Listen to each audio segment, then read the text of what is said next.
muito boa noite a todos. Sejam bem-vindos ao Grande Debate comigo, Juliana Lopes.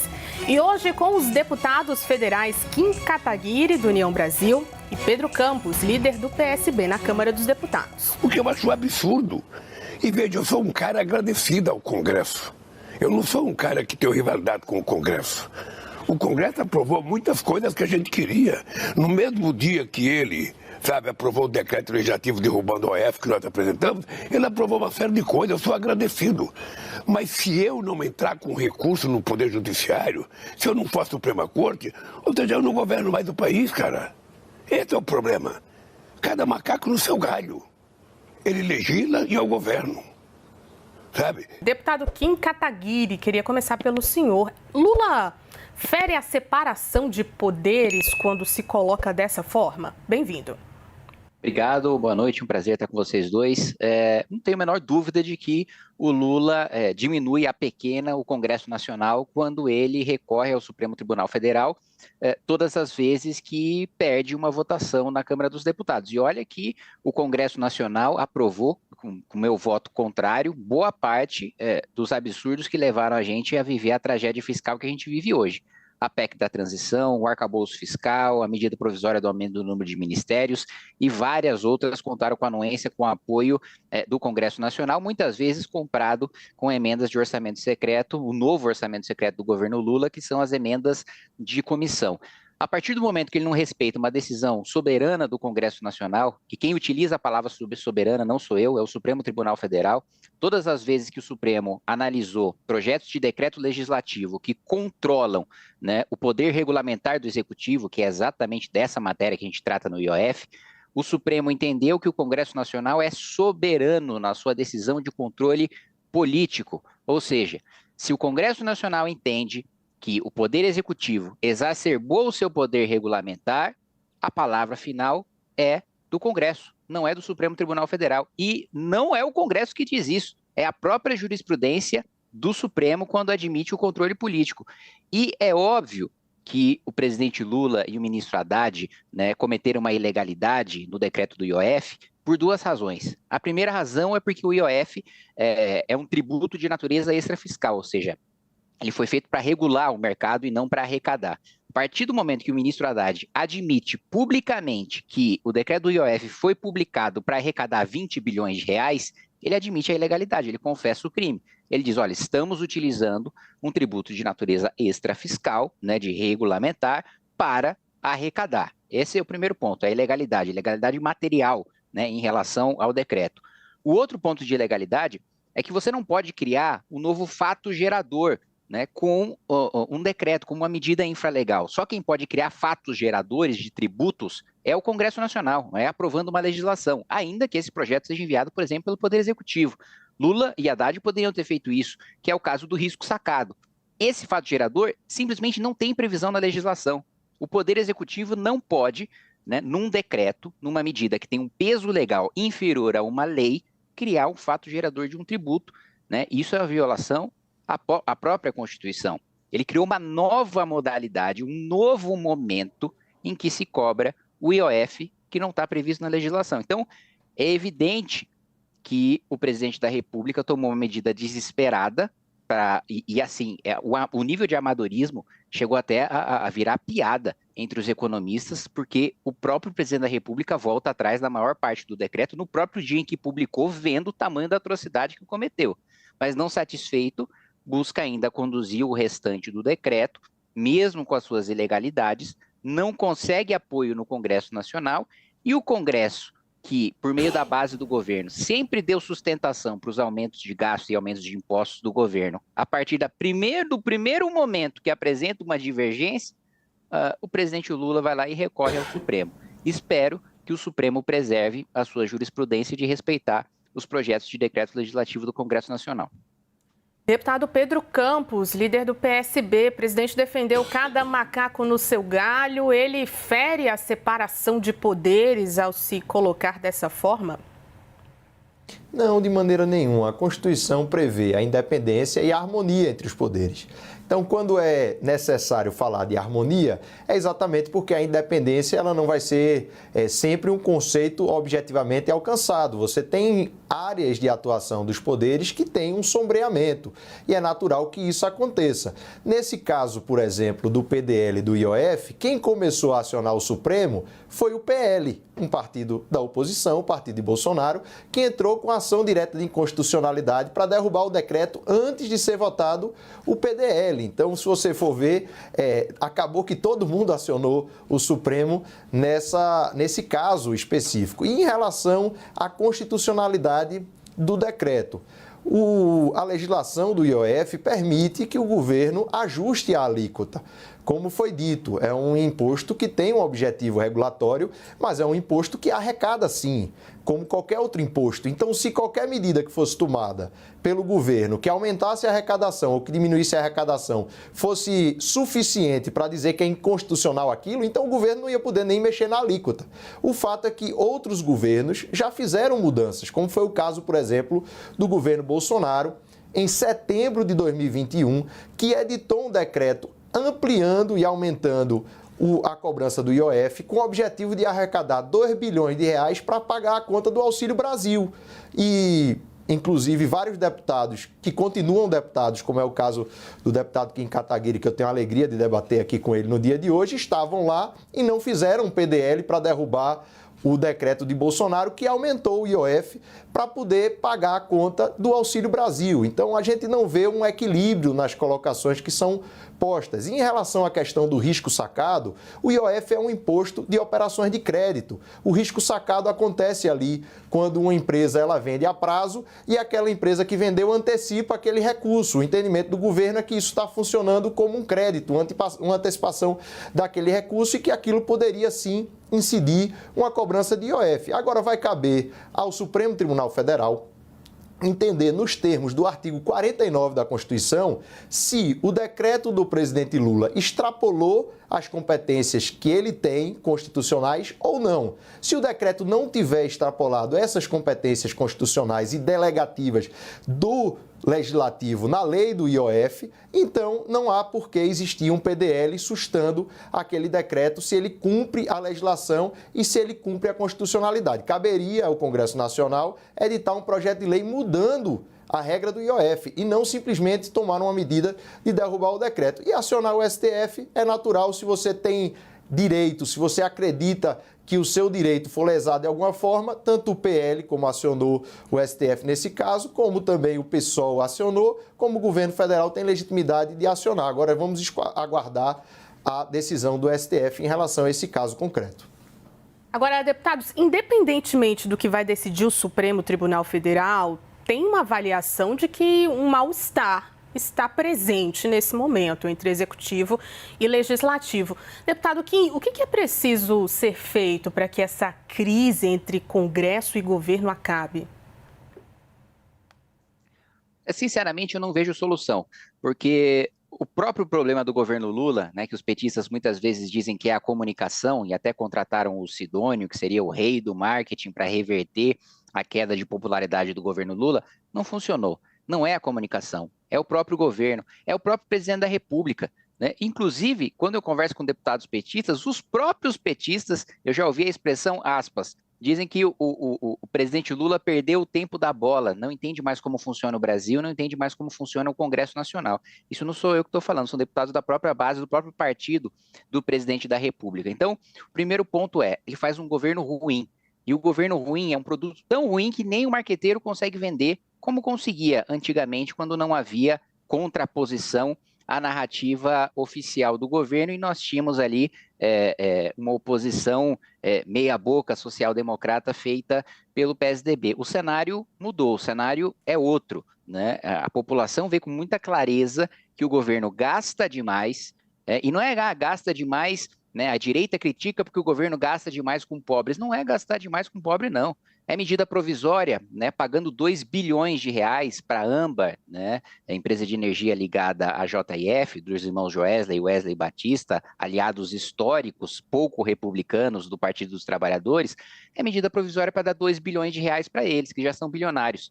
É taxação em cima das blusinhas, que são compradas por pessoas mais pobres, que vem um vestuário mais barato nessas compras online e que o governo Lula, né, e inclusive com deputados que se dizem de direita no Congresso Nacional votando a favor dessa medida, por causa de lobby de grandes empresários, né? Eu vejo a suposta briga política, né, por exemplo, com o dono da Havan e o Lula. O dono da Havan estava lá fazendo lobby com o Lula para criar, né, o imposto de importação de 20% em cima, que na prática, né, acumulando os impostos, dá 92% em cima das compras online dos mais pobres. Estava atendendo o lobby da Magazine Luiza, estava atendendo o lobby de grandes empresas, de grandes varejistas que queriam reserva de mercado, proteção de mercado, e aí o governo Lula taxou os mais pobres, né, para privilegiar e proteger esses grandes empresários. Da mesma maneira que atendeu o lobby dos grandes bancos para fazer a aprovação do crédito consignado no CLT, né? Fazendo com que a população comprometa uma parte do seu salário no empréstimo para poder comprar comida no curto prazo e se endividar no longo prazo com juros cobrados pelos grandes bancos, que são os grandes beneficiários dessa medida. Ou mesmo os próprios privilégios tributários, que hoje o Haddad diz ser um grande combatente desses privilégios. Quando o governo Lula assume o poder, em 2003, ele assume com um país que concede ali menos de 2% do seu PIB em privilégios tributários. Dilma II entrega o Brasil com 6,7% em privilégios tributários. Então, o próprio PT criou esse monstro que agora eles dizem combater, inclusive privilégio tributário para grandes veículos de comunicação, como o caso da própria CNN, que hoje goza de um privilégio tributário, Rede Globo e outras redes de televisão que gozam de privilégio tributário, criado durante o governo Dilma e que agora o governo Lula diz combater, mas foi ele quem criou e que manteve historicamente. Então, a população vê que o governo Lula gasta demais e, para compensar esses gastos, aumenta os impostos. Então, a população é penalizada por essas medidas e, por isso, o governo é impopular. E o Centrão, mesmo recebendo um número recorde de emendas parlamentares bilionárias, ainda sob o orçamento secreto, na mesma lógica que funcionava sob o governo Bolsonaro, mesmo recebendo esse dinheiro, ainda assim acha que o custo de votar junto com o governo está ficando alto demais por causa da falta de popularidade do presidente da República. Então, eu não acho que esse conflito hoje, né, eu não digo entre o Congresso, porque eu não me sinto representado nesse conflito, porque em conflito com o governo Lula eu sempre estive, nunca estive em consonância, mas o conflito entre o Centrão, base do governo Lula, e o Palácio do Planalto é insolúvel por causa disso. Líder, o que é preciso fazer para que essa crise Congresso e governo acabe? Eu não vejo essa situação que está acontecendo como uma crise, porque, na verdade, se a gente for ver nos últimos anos, eu diria até do final do primeiro governo Dilma até o atual momento, a gente viveu muitos momentos de tensionamento entre o Congresso Nacional e o Executivo. Isso acabou virando mais rotina do que crise. O que tem que existir é muita habilidade para dialogar, para poder avançar com projetos importantes para o Brasil. Foi isso que o governo do presidente Lula fez.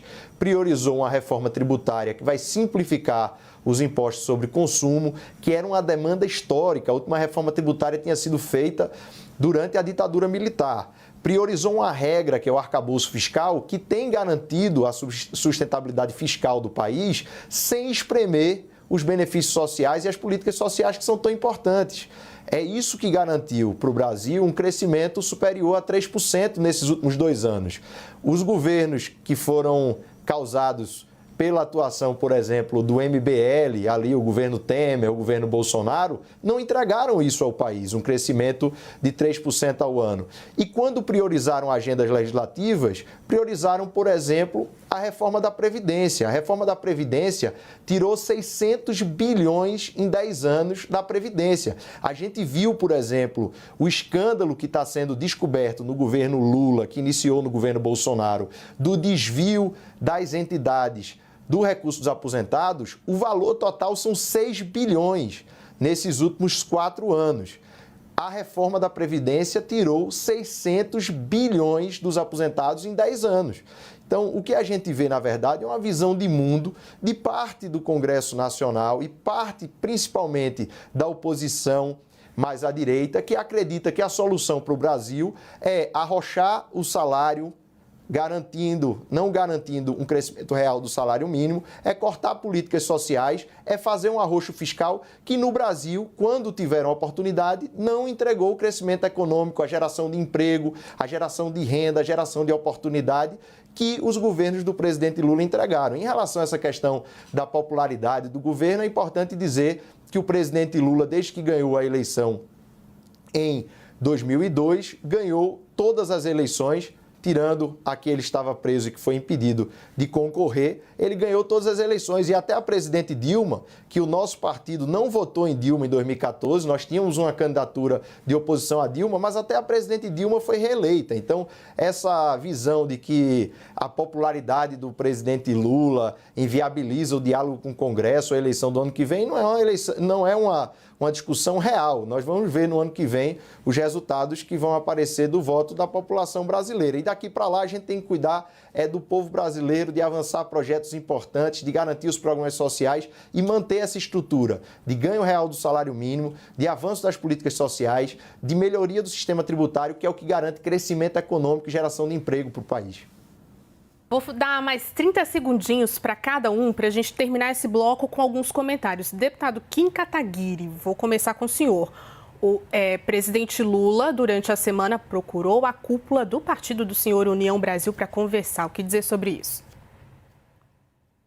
Olha, primeiro, eu já estou de saída do meu partido, então eu vou me abster de fazer esses comentários e aproveitar esse gancho para comentar o que acabou de falar o deputado Pedro Campos, né, sobre governos que tiveram influência ou chegaram ao poder por causa do MBL. O MBL nunca governou o país, deputado Pedro. Vai governar ainda, principalmente agora que nós temos o nosso próprio partido político, o Partido Missão, e eu conto com a sua oposição quando nós formos governo.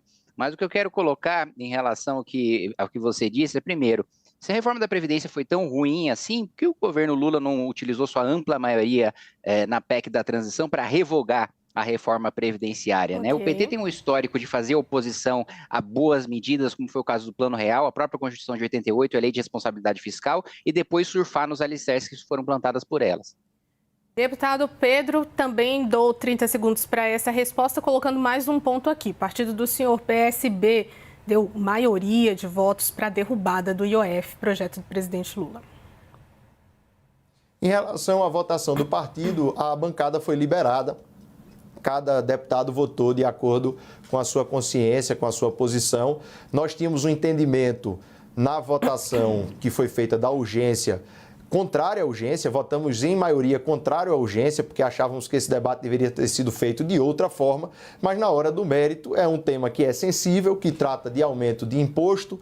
A gente entende que é um aumento de imposto para aqueles que podem pagar e que têm condição de fazer o equilíbrio fiscal, mas liberamos a bancada para que cada deputado tivesse o seu posicionamento, até porque esse não é um tema estruturante do país. O decreto em relação ao IOF e a tributação de IOF não é a solução para os problemas de justiça tributária no país.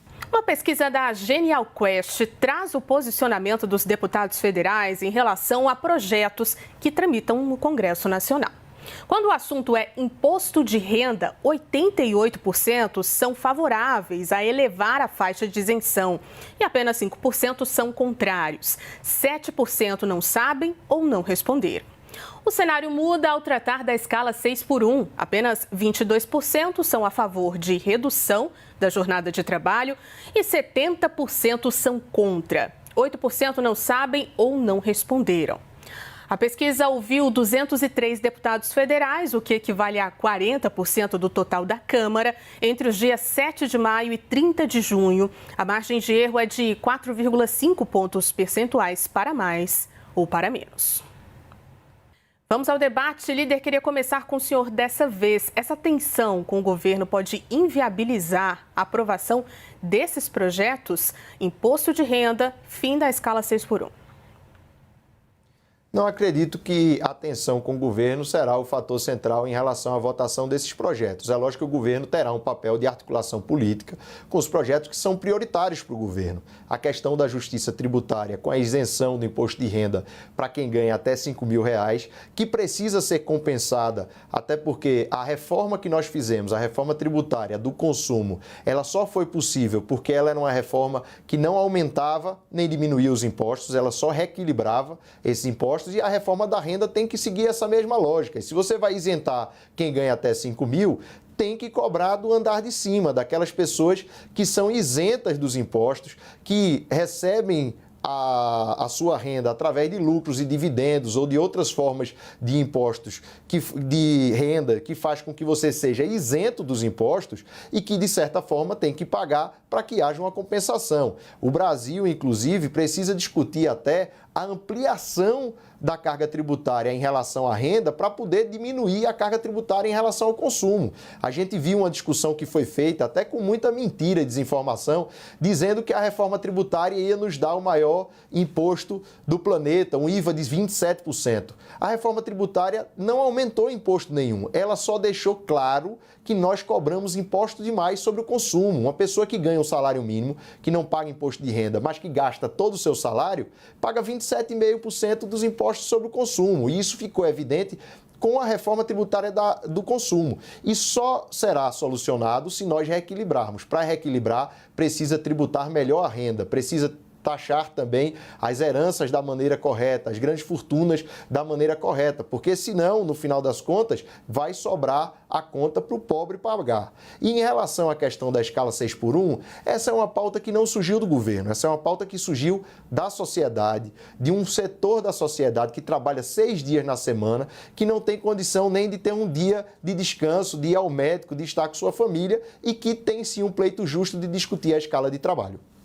Deputado, que em Kataguiri a tensão com o governo pode contaminar andamento, tramitação e votação do imposto de renda e fim da escala 6x1?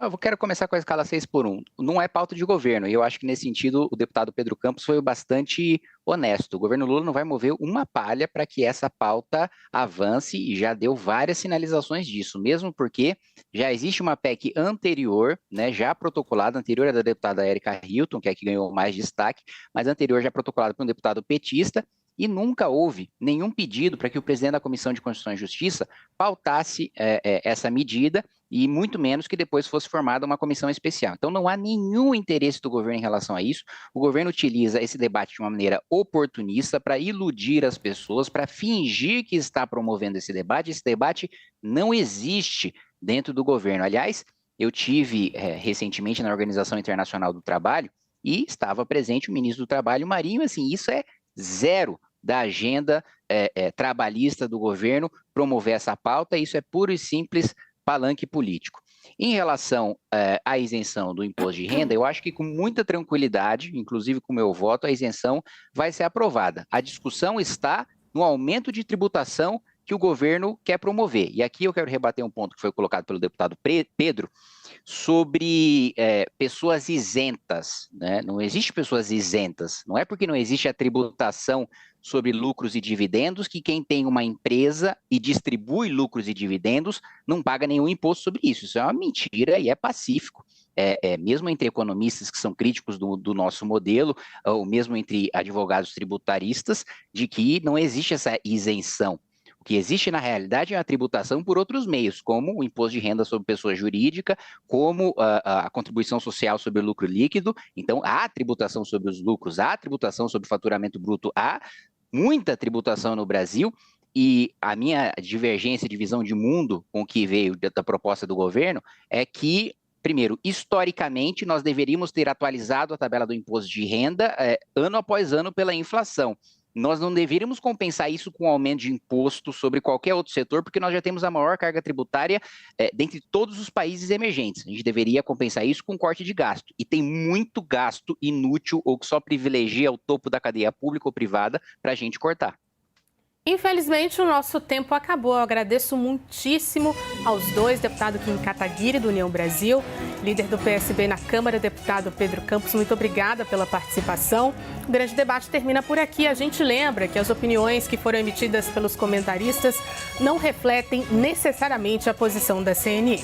Uma ótima noite a todos. Pense bem, pense CNN.